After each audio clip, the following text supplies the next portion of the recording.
ქართველების უთვისება რა არის? ხინკლის წვენს როგორიც. შენ გენაცვალებებ, ჯიპსეი მომეცით. აი რომელმა მშობელმაც ეს ბავშვი გაძარდა გენაცვალეთ სულში და გულში.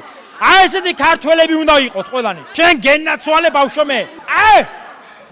ბევრი მოღალატეები არიან სამწუხაროდ. ილია ჭაუჭაუძე რომ მოგვიკლეს რუსების დახმარებით, ძალიან ცუდი თვისებაა ღალატის. უნდა აუცილებლად მოვაგვაროთ, იმიტომ რომ ერთმანეთის ღალატით კარგს ვერაფერს ვერ მივაღწევთ და პირიქით უფრო ნაკლოვანებისაკენ წავალთ. მერვე კლასელი რა კარგად აზროვნებს და რო იზდებიან რა ემართებათ. ხოჭა, კაი გოგო ხარ. ძალიან ცუდად ეპყრობიან სამშობლოს. ხალხს ცემენდაო. რატომ აკეთებენ ასეთ რაღაც? ანუ ერთმანეთს რო არ ვინდობთ ეგ შენი აზრი? კარგი ბავშვია, ეს ერთ შენ. არა, მოდი ამეორეც. აი ამებს რო ვჭამთ ეგ. ბევრი არ უნდა ვჭამოთ, ხო? რა უნდა ვჭამოთ? კომბოსტო. კიდე? არხური შიფს. აი კარგი იყო, ხოჭა. ის რო ზარმაცები ვართ. შენ ზარმაცი ხარ? ცოტა. ზარმაცები ვართ, მაგრამ ნიჭიერები. ერთმანეთს არ ცნობ ხოლმე პატონ ზოგჯერ. უხეშები ვართ ხოლმე ზოგჯერ ძალიან. ვინა, ბიჭო, უხეში. რო ვეთქვა, მეთქვინაო, მომიწოდა რომ ბევრი ჩიფსი მიმეცა. მეთქინ. მე ხა რა ვთქვი, ხა მივხვდა.